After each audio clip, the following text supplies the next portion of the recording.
નમસ્કાર મિત્રો, વંદે માતરમ. હું છું ડૉક્ટર ઉર્જા શાહ, સર્વોપતિ યોગાલય, માંજલપુર, વડોદરા. કાળઝાળ ગરમીની શરૂઆત થઈ ગઈ છે અને સૂર્ય એકદમ પ્રબળ થઈ ગયો છે. તો મેં વિચાર્યું કે આજના વિડીયોમાં તમને ગ્રીષ્મ ઋતુચર્યા એટલે કે ગરમીની ઋતુમાં શું ખાવું જોઈએ, શું ન ખાવું જોઈએ, કયા નિયમોનું પાલન કરવું જોઈએ એના વિશે થોડી જાણકારી આપું. સૂર્યના કિરણો જ્યારે ધરતી પર પડે છે ત્યારે જલીય અંશનો ક્ષય થાય છે. એવી જ રીતે આપણા શરીરમાં પણ જલીયાંશનો એટલે કે પાણીનો ક્ષય થાય છે. કફ દોષ છે એ ઘટે છે, વાત દોષમાં વધારો જોવા મળે છે અને ગરમીના લીધે પિત્ત દોષ પણ વધે છે. તો આજના વિડીયોમાં આપણે જાણીશું કે ગરમીમાં આપણે બીમારીઓથી બચવા માટે, સ્વસ્થ રહેવા માટે કયા નિયમો અપનાવવા જોઈએ. મિત્રો, આયુર્વેદમાં આચાર્યોએ આ ઋતુમાં એટલે કે ગરમીની ઋતુમાં મધુર એટલે કે ગળ્યો, લઘુ એટલે કે જે પચવામાં હલકો છે, સ્નિગ્ધ એટલે કે જે ચિકાસવાળો છે, ઘી છે, તેલ છે એના યુક્ત જે પણ તમે ખોરાક બનાવો, શીત એટલે કે શરીરમાં જે ઠંડક કરે એવો ખોરાક, અને દ્રવ એટલે કે પ્રવાહીવાળા ખોરાક લેવાનું કીધું છે. હવે આ ઋતુમાં આપણી પાચન શક્તિ બીજી બધી ઋતુ કરતાં થોડીક નબળી હોય છે. તો જે પણ ગળ્યું આપણે મીઠાઈઓ છે, લાડવા છે, માવાની મીઠાઈઓ છે, આ પચવામાં થોડી ભારે હોય છે. તો આ ઋતુમાં એનો સેવન તમે થોડો ઓછો રાખો અથવા પ્રમાણસર લો. એના બદલામાં આયુર્વેદે આ ઋતુમાં રસાલાનો ઉલ્લેખ કર્યો છે, એટલે કે શ્રીખંડ. તો તમે સરસ મજાનો શ્રીખંડ ઘરે બનાવીને એનું સેવન ચોક્કસ કરી શકો છો. તમારા જે શરીરમાં કફ ઘટી રહ્યો છે એ તમને બેલેન્સ રાખશે અને પચવામાં પણ સારો રહેશે. બીજું છે કે જે પણ સિઝનલ ફ્રૂટ્સ છે એ તમે એનું સેવન કરો. તમે જોશો કે ભગવાને પણ કેટલી સરસ રચના કરી છે. આ ઋતુમાં જલીયાંશનો ક્ષય થાય છે તો ભગવાને પણ એવા જ ફ્રૂટ્સ બનાવ્યા છે કે જે જ્યુસી છે, જેમાં પાણી વધારે છે. તો તરબૂચ છે, ટેટી છે, દ્રાક્ષ છે, કેરી છે વગેરે ફ્રૂટોનું તમે સેવન ચોક્કસ કરો.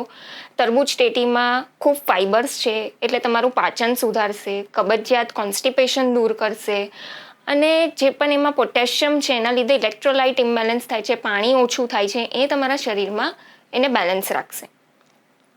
શાકભાજીની વાત કરીએ તો જે પણ રસાવાળા શાકભાજી મળે છે, દૂધી છે, ગલકા છે, તુરિયા છે, પરવર છે, આ બધાનું સેવન તમે ચોક્કસ કરી શકો છો. કોળું છે એનું સેવન પણ તમે કરી શકો છો. કોળું એનો સૂપ બનાવો, શાક બનાવો, એ ખૂબ ઠંડક કરે છે શરીરમાં. અને આ બધા જ શાકભાજી પચવામાં ખૂબ હલકા હોય છે તો એનું સેવન તમે કરી શકો છો. અનાજની વાત કરીએ તો તમે આ ઋતુમાં ઘઉંનું સેવન નિશ્ચિતપણે કરી શકો છો. આપણે એવું માનીએ છીએ કે ઘઉં નથી સારા, એ ના લેવા જોઈએ, પરંતુ કોઈ પણ અનાજ સારા નથી એવું નથી હોતું. એનું સેવન તમે કેવી રીતે કરો છો, કઈ સિઝનમાં કરો છો કે કઈ કન્ડિશનમાં કરી રહ્યા છો એના પર પણ નિર્ભર કરે છે.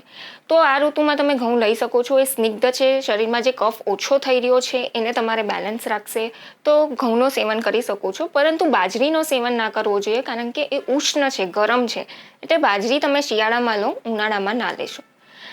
દાળની વાત કરીએ તો તમે મગની દાળનું સેવન કરી શકો છો. એ પચવામાં ખૂબ હલકી હોય છે. ચણા અને મસૂરને પણ તમે લઈ શકો છો, પરંતુ અડદની દાળ ના લેવી જોઈએ. અડદની દાળ ખૂબ ઉષ્ણ છે અને પચવામાં ભારે છે. આપણે માનીએ છીએ કે દહીં ઠંડક કરે છે, પણ એવું નથી. દહીં ખૂબ ગરમ છે, ઉષ્ણ છે, એટલે આચાર્યોએ પણ આ ઋતુમાં દહીંનું સેવન વર્જિત કરેલું છે. નથી લેવાનું આ ઋતુમાં દહીં, કારણ કે પચવામાં ભારે છે, અભિસંધી છે અને ઉષ્ણ છે. એટલે તમે દહીંની બદલામાં તમે છાશ લઈ શકો છો. પાતળી મોળી ઘરે મેળવેલા દહીંની છાશ લો, એમાં શેકેલું જીરું પાવડર નાખો અને એનું સેવન કરી શકો છો. બીજું, આયુર્વેદમાં ખજૂરાદી મંથની વાત કરેલી છે. એમાં મુખ્ય 4 દ્રવ્યો છે: ખજૂર, કાળી દ્રાક્ષ, કોકમ અને આમળા. આ બધાને તમે 4 ઘણા પાણીમાં એને પલાળી દો, 4-5 કલાક પલાળેલું રાખો અને પછી એને બ્લેન્ડ કરીને જે તૈયાર થાય છે એને ખજૂરાદી મંથ કહેવાય છે. એનું સેવન કરવાનું રાખો. એ શરીરમાં ખૂબ ઠંડક કરશે, પિત્ત જે ઉભરાયું છે આ ઋતુમાં એને શમન કરશે. તો ખજૂરાદી મંથનું સેવન જરૂર કરજો.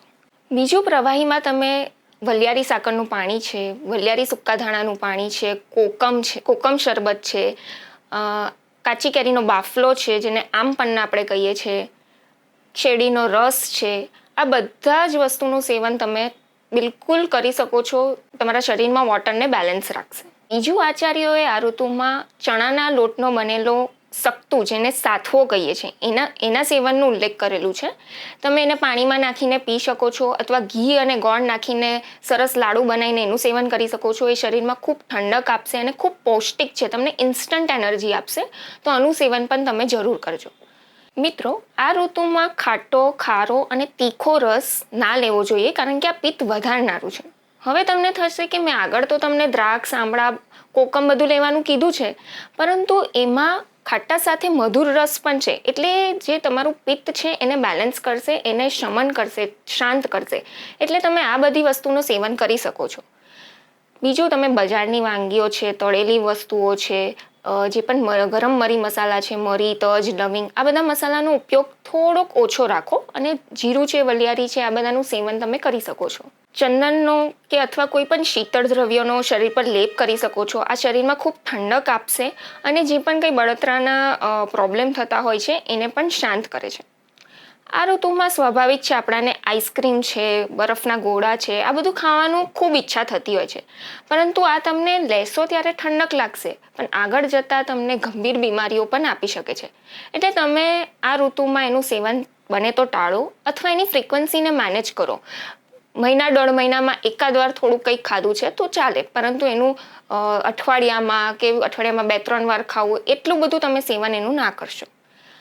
આ ઋતુમાં તમારે બીજી બધી ઋતુઓ કરતાં થોડોક હળવો વ્યાયામ કરવો જોઈએ, કેમ કે વ્યાયામથી વાત વધે છે અને આ ઋતુમાં ઓલરેડી આપણી પાચન શક્તિ નબળી છે અને આપણી શક્તિનો ક્ષય થઈ રહ્યો છે. તો બીજી બધી ઋતુ કરતાં થોડોક હળવો વ્યાયામ કરો. આ ઋતુમાં આચાર્યોએ દિવાસ્વાપ એટલે કે દિવસની નાની ટૂંકી ઊંઘ લેવાનું કીધું છે. તો તમે બપોરે અડધો-પોણો કલાક થોડુંક નાની ટૂંકી ઊંઘ લઈ શકો છો. આનાથી તમારા શરીરમાં જે કફ ઓછો થયો છે એ બેલેન્સ રહેશે, તમને રિફ્રેશ ફીલ થશે, તમને એનર્જી રિસ્ટોર થઈ જશે. તો તમે દિવસની નાની ટૂંકી ઊંઘ લઈ શકો છો. તો મિત્રો, આજના વિડીયોમાં જે પણ કંઈ તમને ગરમીની ઋતુમાં કયા નિયમોનું પાલન કરવું જોઈએ સમજાયું છે. તમે જો એ કરશો તો ગરમીની બીમારીઓથી તો બચશો જ, પણ જે આવનારી ઋતુ છે વર્ષા ઋતુ, એમાં આ ઋતુના ખાનપાનને લાઇફસ્ટાઇલના રિલેટેડ જે પણ કંઈ રોગ થતા હોય છે, સ્કિનના પ્રોબ્લેમ, પિત્ત વધવાના પ્રોબ્લેમ, વાત રોગના પ્રોબ્લેમ, એનાથી પણ બચી શકો છો. તો આ ઋતુનું જે પણ કંઈ નિયમો છે એ આ ઋતુમાં પાલન કરજો અને આશા કરું છું કે વર્ષા ઋતુમાં તમને આ પાલન કરેલા નિયમો તમને ફાયદો જ કરશે, સ્વાસ્થ્ય જ આપશે અને નિરોગી રહેશો. અસ્તુ. વંદે માતરમ.